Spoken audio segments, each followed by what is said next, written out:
खूनी कुआं। सीमा गर्मियों की छुट्टियों में अपनी नानी के गांव आई थी। सीमा नानी के घर पहुंचने के बाद अपनी नानी के पैर छूती है और उनसे आशीर्वाद लेती है। तभी उसकी नानी उससे कहती है, इतनी बड़ी हो गई मेरी सीमा, चल जल्दी से हाथ मुंह धो ले, मैं तेरे लिए खाना लगा देती हूँ। भूख लगी होगी ना? हाँ नानी, भूख तो लग रही है मुझे, आपके हाथ के बने हुए पीले दाल और चावल खाने की। कितना टाइम हो गया है मुझे आपके हाथ का बना हुआ दाल चावल खाए हुए। तू तो नौकरी में व्यस्त थी, तो तुझे कहाँ से टाइम मिलेगा अपनी नानी के लिए? और जब इतने टाइम बाद आई है तो ज्यादा टाइम के लिए रुक कर जाएगी तू। हाँ नानी, इस बार पूरे 2 महीने के लिए आई हूँ। सीमा की नानी अंदर जाकर उसके लिए खाना बनाने लगती है। सीमा कमरे में अकेली होती है, तभी उसे किसी औरत के रोने की आवाज सुनाई देती है। वो कभी खिड़की से बाहर झांकती है तो कभी दरवाजे से बाहर झांकती है। उसे समझ में नहीं आ रहा होता है कि आखिर रो कौन रहा है। तभी नानी खाना लेकर आ जाती है। वो अपनी नानी से कहती है, नानी, कोई औरत रो रही है क्या? मैं जब से यहाँ आई हूँ तब से मुझे यहाँ किसी औरत की रोने की आवाज आ रही है। हे भगवान, कहीं ये वही तो नहीं? बोलो ना नानी। अरे कोई नहीं रो रहा, ये तेरे मन का वहम है। और तू ना अब खाना खा ले, ज्यादा यहाँ वहाँ की बातों में ध्यान मत दिया कर। जल्दी से खाना खा और फिर मेरे साथ आ जा मेरे कमरे में, दोनों बैठकर खूब सारी बातें करेंगे। ऐसे ही अगले दिन सीमा अपनी नानी के साथ गांव के बाजार जा रही होती है।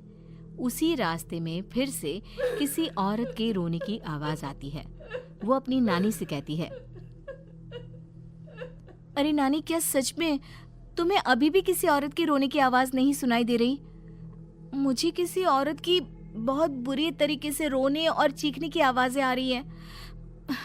मैं बहुत परेशान हूँ नानी, आखिर ये कौन है? मुझे लगता है कि सीमा को शहर भेज देना चाहिए, यहाँ रहना उसके लिए ठीक नहीं। नानी बोलो ना, आप चुप क्यों हो जाते हो? सीमा, तू घर चल, मुझे तुझसे बहुत जरूरी बात करनी है। नानी सीमा को घर ले आती है और सीमा से कहती है, सीमा, कल सुबह तू शहर वापस चली जाएगी। अरे अचानक? आखिर क्या बात है नानी, आप मुझे ऐसे जाने को क्यों कह रही हो? मैं बस जो कह रही हूँ उस पर ध्यान दे। तू कल सुबह यहाँ से चली जाएगी, और ये बात मैं कोई मजाक में नहीं बोल रही। तू कल जाएगी तो मतलब जाएगी। अरे नानी, चली जाऊंगी मैं, ठीक है, पर आखिर बात क्या है ये तो बता दो। मम्मी से कोई बात हुई है या फिर मुझसे कोई गलती हुई है जो तुम मुझे अचानक से जाने के लिए बोल रही हो?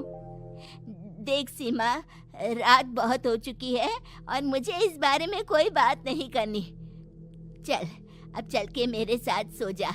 सुबह की बस पकड़कर तुझे शहर भी तो जाना है। सीमा को अपनी नानी का ऐसा व्यवहार देखकर बहुत ही अजीब लगता है। उसे कुछ समझ में नहीं आ रहा होता है कि आखिर उसकी नानी उसे अचानक से गांव छोड़कर जाने के लिए क्यों कह रही है। ये सारी बातें सोचते सोचते सीमा की आंख लग जाती है और वो अपनी नानी के साथ सो जाती है। ऐसे ही आधी रात को सीमा को फिर से किसी औरत की रोने की आवाज सुनाई देती है। वो उस औरत की आवाज सुनकर बार बार करवटें बदल रही होती है और तभी उसे सपने में भी एक अजीब सी औरत की परछाई दिखाई देती है, जो इतना चीख चीख कर रो रही होती है कि सीमा डरकर उठ जाती है। वो पूरे पसीने पसीने हो रही होती है। वो अपने आसपास देखती है तो घर में बिल्कुल शांति का माहौल होता है। सीमा घबरा जाती है। वो अपनी नानी को जगाने की कोशिश करती है, मगर उसकी नानी नहीं जगती। सीमा को फिर से उस औरत की रोने की आवाज सुनाई देती है। आखिरकार सीमा अपने आप को रोक नहीं पाती और वो घर का दरवाजा खोलकर बाहर निकलती है। आखिर ये माजरा क्या है? आज तो मैं पता करके रहूंगी। अब आवाज का पीछा करते हुए सीमा आधी रात को गांव के चौपाल के पास बने कुएं के पास पहुंच जाती है, जहां कुएं की चारों ओर बेड़ियां लगी होती हैं उन बेड़ियों में लगे हुए ताले के साथ एक लाल रंग का कपड़ा और माता रानी का कलावा बंधा होता है। उस कुएं में से सीमा को किसी के रोने की आवाज आती है। सीमा परेशान हो जाती है। इस कुएं में कौन है? कौन है यहाँ? सुनो, कौन है? कौन रो रहा है? वो चिल्ला चिल्ला कर पूछती है और साथ ही लोगों को जगाने की कोशिश करती है, मगर किसी को भी उसकी आवाज सुनाई नहीं देती। अब सीमा खुद उस कुएं के पास की बेड़ियों और तालों को खोलने की कोशिश करती है और किसी तरह कुछ देर की मशक्कत के बाद सीमा उसको खोल भी देती है। और जैसे ही वो कुआं खोलकर उसके अंदर झांकती है, सीमा उस कुएं में गिर जाती है। इतने में उसकी नानी की नींद भी खुल जाती है और सीमा को पास ना देखकर नानी परेशान हो जाती है।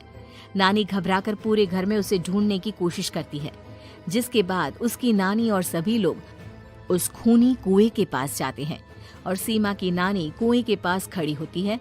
सभी गांव वालों और सीमा की नानी को सीमा के चिल्लाने की आवाज आती है। बचाओ, कोई मुझे बचाओ। मेरी बच्ची, हम आ गए, हम तुझे बचा लेंगे। नानी, मुझे यहाँ बहुत डर लग रहा है। यहाँ इंसान की कटी हुई मुंडिया, हाथ, पैर और कंकाल हैं और खून भी है। नानी, मुझे डर लग रहा है। आप सब मेरी मदद कीजिए, नहीं तो ये खूनी कुआं मेरी बच्ची को भी खा जाएगा। अरे मुझे तो ये समझ में नहीं आ रहा कि आखिर इस खूनी कुएं को खोला किसने। सालों पहले इसको इतनी मुश्किलों के बाद तांत्रिक बाबा ने बंद किया था। अरे पूरा गांव खूनी कुएं के बारे में अच्छे से जानता है, तो कोई भी जानबूझकर तो ऐसा करेगा नहीं। मतलब किसी ने अनजाने में इसे खोल दिया है भैया। सीमा को इस बारे में मालूम नहीं था और जब से वो यहाँ आई थी तभी से उसे किसी औरत के रोने की आवाजें भी सुनाई दे रही थी। कहीं सीमा ने ही तो उसे नहीं खोला। अगर ऐसा है तो फिर सीमा का बचना बहुत मुश्किल है। वहीं कुएं के अंदर सीमा रोते हुए बैठी होती है कि उसे आवाज सुनाई देती है जो कुएं के बाहर खड़े गांव वालों में से किसी को सुनाई नहीं देता। आज सालों के बाद मुझे ताजा खून मिलेगा। तेरा खून पीकर आज मैं अपनी प्यास बुझाऊंगा।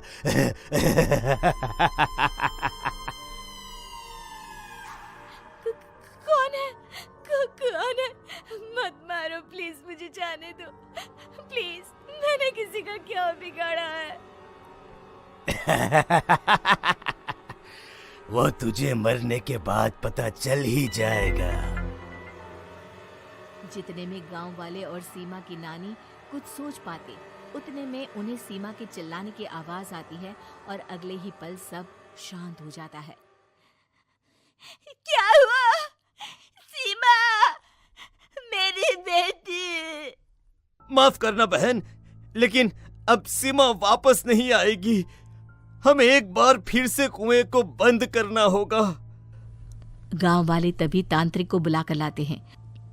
एक बार फिर अपनी शक्ति से तांत्रिक बाबा उस कुएं को हमेशा हमेशा के लिए बंद कर देते हैं और वहां एक बोर्ड लगा दिया जाता है कि यहाँ आना मना है।